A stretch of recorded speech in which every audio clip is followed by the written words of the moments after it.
Hi guys, I'm Josh Perkins with the Blacksmiths story, and today I'm here with my new friend, Renan, Tavora, Viana. Oh, Yeah. sorry, I knew I'd blow it. Yeah. Renan, you want to tell the viewers a little bit about yourself?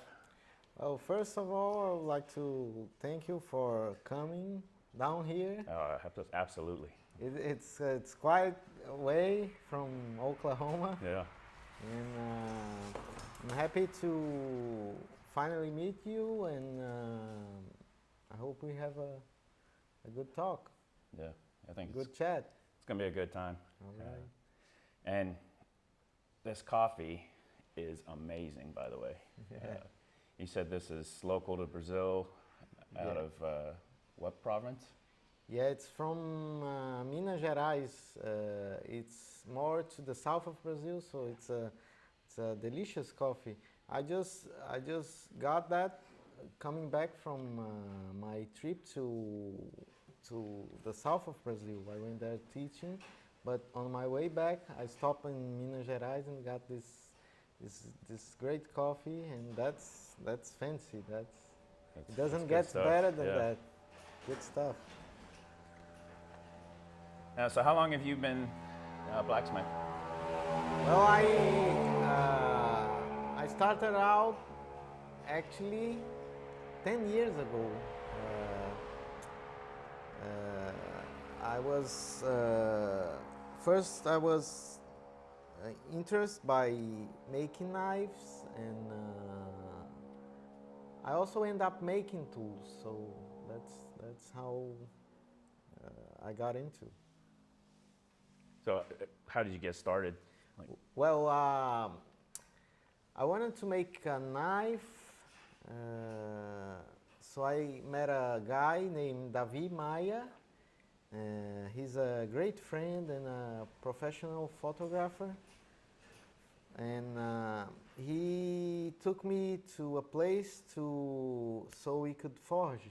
So I went there, forged my first knife. It was like a small farm away from the city, and I think it's worth telling that story because it's funny how I got into. Uh, my expectation was so high when I started out, when I went there, that I could not sleep at night on the night before. Yeah. So I went there, and it was absolute frustrating. He did not have a proper anvil or a proper hammer or a proper tongue or a proper forging, nothing.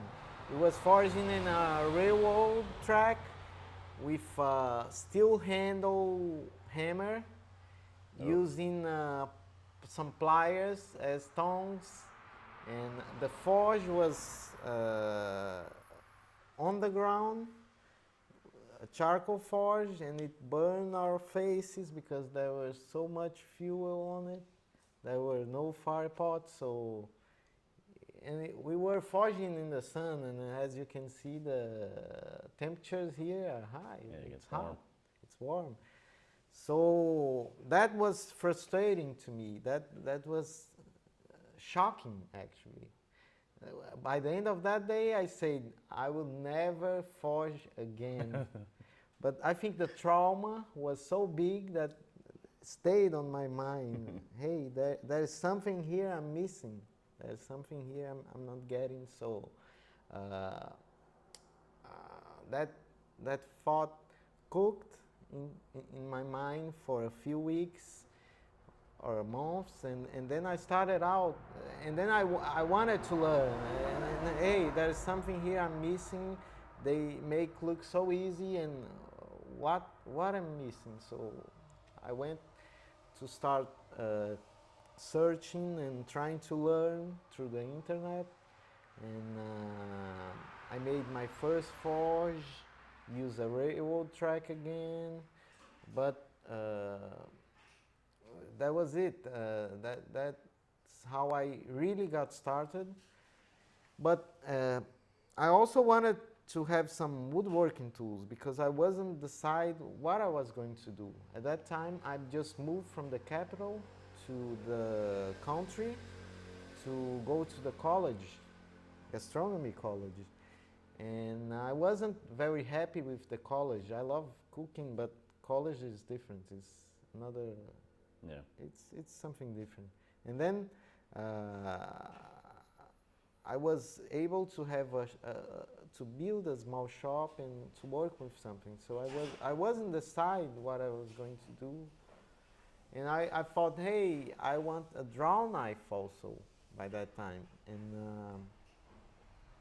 I tried to find someone to forge that for me. And I wasn't able to do it. No one wanted. They say, oh, that's takes too much time forging. That's too much work. I don't like it.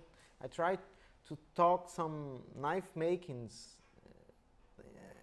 on making one for me, but so I decided, hey, I'm going to make one. And then I made one. I like it. I never used one because I ended up making more and more and selling. So that's really how I started there in the beginning of it. So that's it. Nice. Now, who did you learn from? So by that time, we did not have a lot of material or content on the internet. So there were just a few videos and some forums like iForge Iron. So I went there, read everything I could, and watched all the videos I could, and like that, I just came across the work of Brian Brazil, and it was the turning point for me because I wasn't sure what I was doing before, but then I saw Brian forging in that video of how to forge tongs. I watched it maybe 500 times that video. I watch it and rewatch it every day, many times during I don't know how much time. So I just came across Brian Brazil work, and after that the work of his students like Alex Steele and others. Also Lyle Wynn, that was big influenced by him, and I saw something to aim, and and I saw techniques being applied and a method. So that was the turning point for me. Brian Brazil work. Nice. And Brian came out here and worked with you for 6 months or so, right? Yeah, after that I talked with him and I decided to make a hammer for me. By that time I did not have the money to buy Brian Brazil's hammer, and there were no one forging those kind of rounding hammers in Brazil. So I decided I'm going to make one for me. But that took me a long time to figure out each tool and how to make each tool, and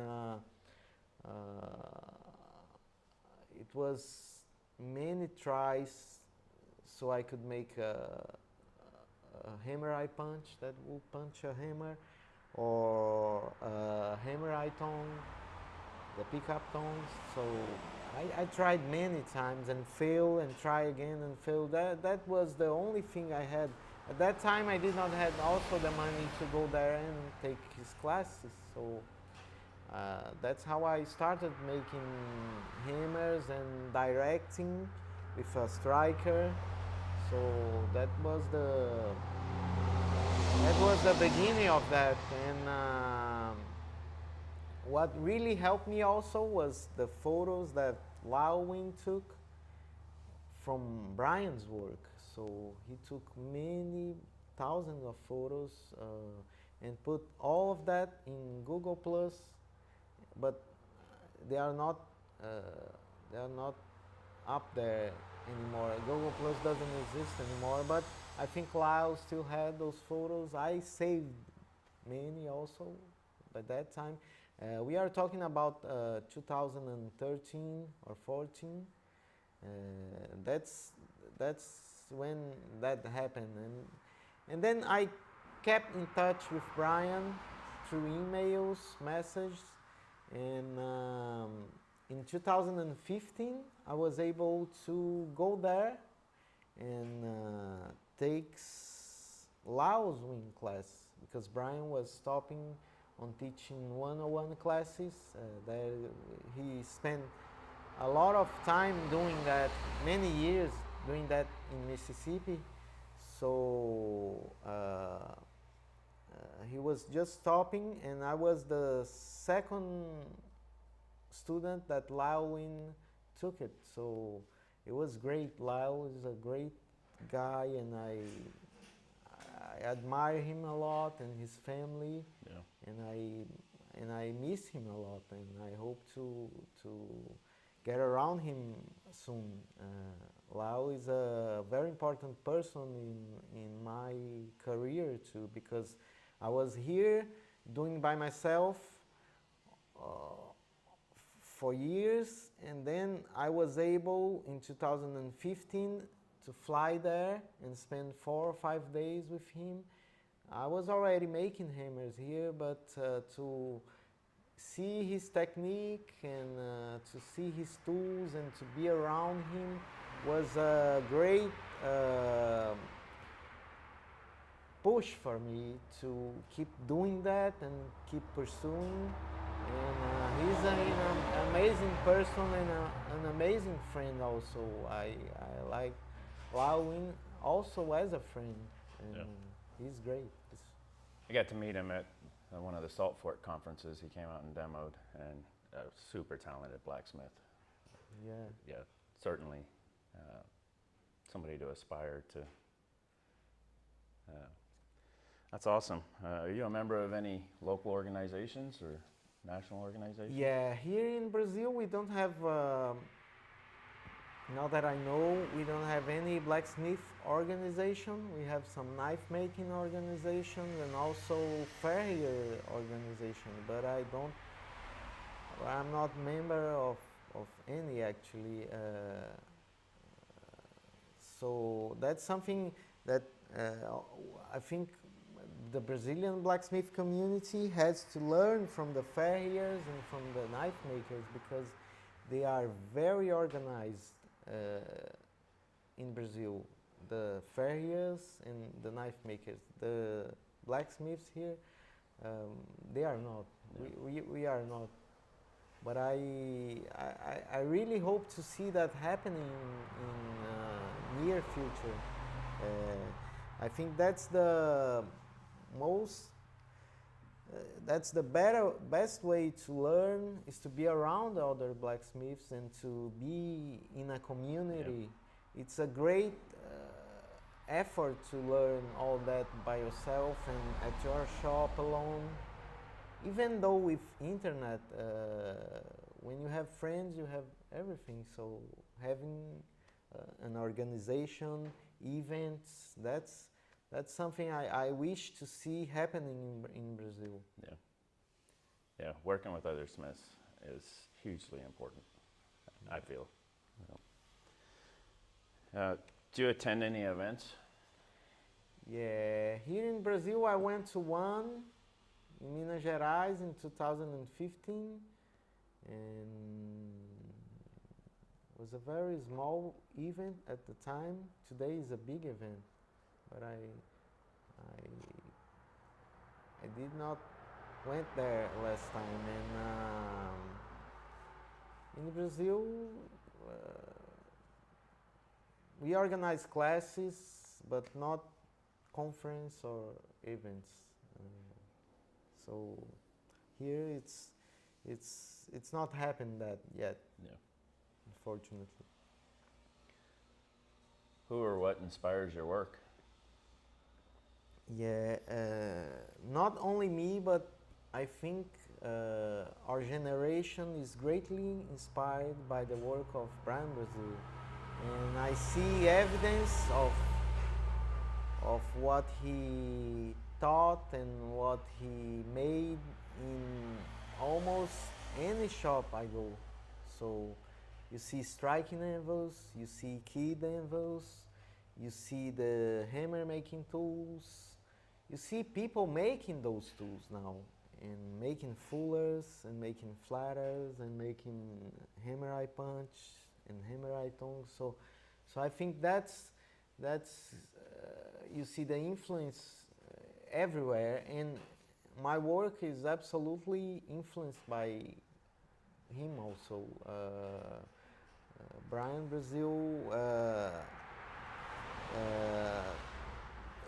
was it's inspiring everyone, and you see now young adults like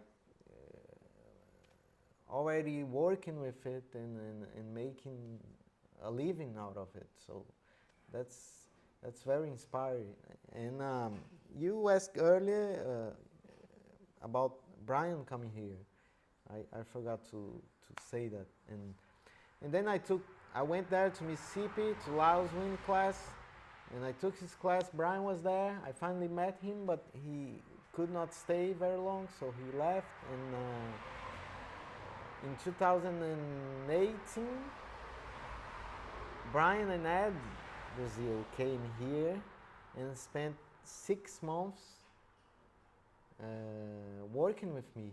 We were working, building a school, building stations, teaching classes, and they came here they was in Africa that time, and they came directly from there, and we spent 6 months working together. So it was a great experience. I learned a lot just by seeing Brian work and Ed work, and that was also a turning point for me to see them working and to be around so much time. So that was great. And then in just now in last year, the winter, I was in US. I stayed there for 3 months, and I went there to work with Brian and Ed again. So I went to Ohio to teach a class with Ed. We taught 3 classes, and then we went to Arkansas, taught a class there. We also went with Brian, and I went with Brian and Ed to Texas conference, the World Championship Blacksmith. It was the finals. So we went there, we forged, we met some people. It was great too. So I had the luck, and I did the effort to make it possible to work with Brian and Ed for as much as I could. So I learned a lot from them. I learned a lot. Most of my work comes from there.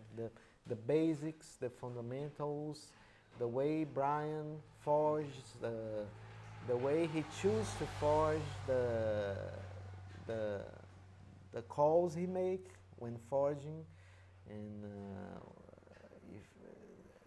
my work comes from there also. And I'm not shy to say I'm greatly inspired and influenced, and that will be at my work all my life. That's some kind of influence I will never get rid of. I will take with me wherever I go. If I decide to forge tools or sculptures or architectural work or industrial work, whatever, it's on me already. It's in me already. Is this a full-time profession for you or a hobby? Yeah, I did not spend a lot of time as a hobbyist. When I started, I already had a daughter, a small baby daughter, and I could not spend a lot of time as a hobbyist. I had to make money out of it or find something else. So I made the call and decided to become a professional blacksmith that time. So it was fast. It wasn't I did not stay very long at that hobbies. So it is a profession, and that's how I make money since then. I don't have any other profession or anything. That's what I do. I teach classes and I foreign. Have you specialized in any particular area? Yeah,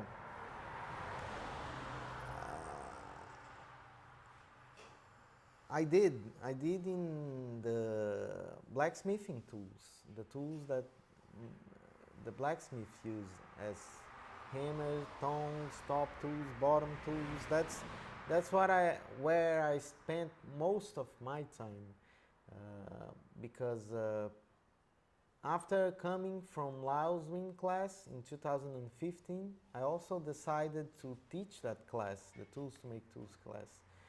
And I started to get students coming here and taking that class. So I end up making tools and specializing on that, and also teaching. I that's my main. I think that's where I'm more specialized. It's in teaching. That's how I feel, at least, because teaching that class since 2015 and other classes, some introduction I've made in class, some classes I've done also for woodworkers where we make the tools, and in jewelry classes and other classes I had to teach. So I put effort on that, on being able to teach, because there's a language barrier on teaching blacksmithing in Portuguese also, because in Portuguese we don't have some of those words.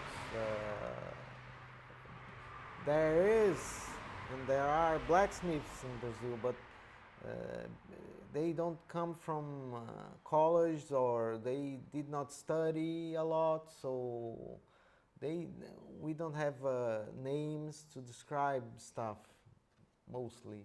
So you have to come with that language. You have sometimes to create words, and sometimes to describe things, and or use words in English or words in Portuguese from Portugal. But and that's like a challenging. I think that'd be kind of exciting too, though, because like you're getting to define the language around blacksmithing in Brazil, and helping be a part of the resurgence of blacksmithing in Brazil. Yeah, that's something that pushed me, because seeing that there were that ground that there were no many people working on it, that also pushed me to help and to offer what I've learned, and try to improve that language, and I don't know, that's something that drives me also, to being able to teach and to find a better way to explain something. And people are different, so you have different mentalities when you teach a blacksmithing class. At the same class, I had a Harvard and a NASA engineer there in Ohio, a NASA engineer, and also an 18-year-old farrier that were just starting out. So you have to find different ways to describe the same things to both. So that is very challenging, and I like that. I really appreciate to do that. Yeah, I think it's very rewarding to pass knowledge on to others, and when you see it click with them, and they're like, I got it finally. Exactly, It's exactly. very rewarding. Yeah, actually, that gives me more happiness today than forging. Yeah. When I see someone is getting that, someone that feels amazing because he was able to do something, to forge something with their own hands, and they feel that, and they smile, and they are happy with that, and proud. I feel proud. Yeah. I feel more proud from that than to forging a tool or a hammer today, because I've done that quite a lot all these years. So it's it's it's it's a normal day for me. But having someone experience that near me, it's amazing. What advice do you have for beginners? Yeah, the only and the best advice I get is to take a class. Yeah. You will cut years of trying and error, and sometimes people give up. Most of people give up, I think, because they don't take a class. They don't have the proper tools, they don't have the proper knowledge to start, so they struggle in simple things and avoid to getting into the most important thing, that is forging and evolving their techniques and improving the techniques. So take a class in a proper school or with a proper teacher that has the proper tools, and and and that will cut years. And I wish to have done that in the beginning, because I struggled quite a lot for the first years without that Laos class. So that's the best knowledge. That's the best advice I would say I would have. Yeah. I would completely agree. What kind of preference do you have, coal over propane? Yeah. Since day one here, I used charcoal, so that's my main source of fuel here. It's very cheap here, and I can get good charcoal. And you are talking about the lump charcoal, wood Yeah, charcoal. yeah, the lump charcoal, Yeah. and it's super cheap. Where I live in Brazil, not all Brazil, but where I live in Brazil, it's very cheap, and it's cheaper than use propane, and a lot cheaper than that. And here don't, I cannot get coal or coke if I don't buy a full load from the south of Brazil. So Yeah. we are in the north of Brazil, so here it's kind of less industrialized, and it's a poor part of the country. So I cannot. I tried many times, and I can get, but I got used to using charcoal, and for me, that's how I work best. So I think my work is better when I use charcoal, even though it's a little bit tricky. You get more sparks. Sometimes you get a little burn, but you, I just get used to it. And the smell is amazing. I like the smell of the charcoal I can get here. Yeah. It's from the wood, makes a beautiful smell. Yeah, it doesn't stink like coal. No, it doesn't. It's for me. It's like a perfume, Yeah. because it reminds the country and the place that I like to go. And so it's great to wake up in the morning and have my good Brazilian coffee. Amazing. And light up the forge and have that smell filling the shop. And when I'm alone at the morning and I can forge, it's amazing. It's one of those times I really appreciate what I'm doing and my profession, and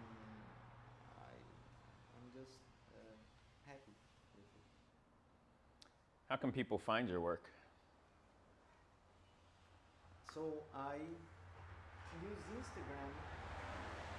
My Instagram is Renan Blacksmith, and I also do use a little bit of Facebook, but more for reposting what I post on Instagram and responding to messages. But people can contact me through the Instagram. I usually respond quickly. And there you will find the photos of my work, videos, and everything I did since I started. I think I created that Instagram in 2013. So there's from the beginning. There is also my first hammer that I forged, and my first works, and it's all there. And I'll be putting the links in the description of the video, so check it out. How do you go about pricing your work? Well, that's something really hard for me. I'm not a dealer, you know. I don't know how to. I'm not great with money subjects, so that was always a struggle for me. At the beginning, there were no one forging, at least, and selling through internet in Brazil a hammer. So I have to figure it out, a price, and, and I went. The price was getting up as my work was improving. But that's still a struggle. I don't have I usually sell for what people are selling, and that's more or less what I aim. But that's it. I'm a teacher and a blacksmith. It's hard for me to do pricing and internet work. That's something I struggle with. Forging all day and then at night having to Take the photos, upload it. upload it. That's something that I struggle. Takes a lot of work. Yeah. It's a lot of work and it's a profession actually. Yeah. So we buy the materials, we go buy the materials, we bring it back, we transport, we use the materials to make stuff, we get fuel, we post, so it's a lot of work to be independent like that. That's something that I struggle. I don't struggle forging or teaching a class. That's when I'm doing that, I'm very happy. But when I'm doing anything else, well, that's the tough part for me. Yeah. So what classes do you offer? I know you've got an upcoming one in Goshen, the Historical Society. Yes, since 2015 I teach the Tools to Make Tools curriculum class here. So people come from all over Brazil and sometimes from other countries. And I also have taught jewelry classes or artistic forging class, a little bit of knife making introduction class,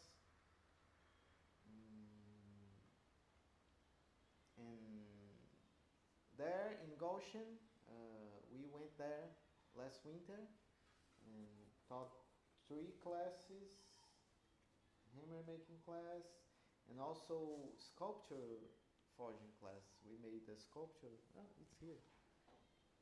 The sculpture we made there, and it's forge welded with iron mounting flux. So we've done that class also, me and Ed, Brazil. And this year in Goshen, I think we will be teaching tool making again. I also taught X class, so in São Paulo now. I just came back from a 2-month trip. I drove, I believe, 6,000 miles through Brazil. I went to the south of Brazil, went to São Paulo, and taught classes there in São Paulo and Rio Grande do Sul. There we taught a hammer making class, an axe class, and a artistic forging class. So it was great. I really appreciate to teach beginners.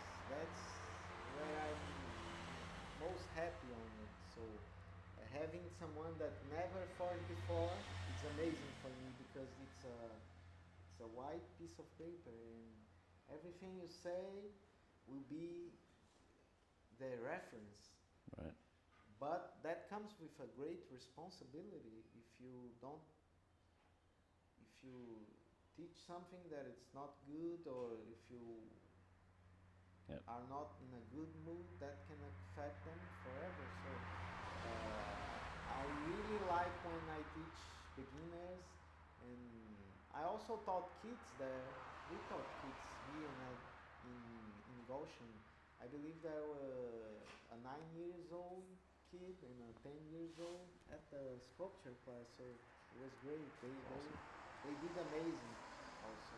So that's it. I can teach other classes also. It's a matter of people having interest and organizing and having said that. So I like to do a different work, you know. I don't like to repeat, so that's it. What would you like to see in the future of blacksmithing? I can say about that here in Brazil. I would like to see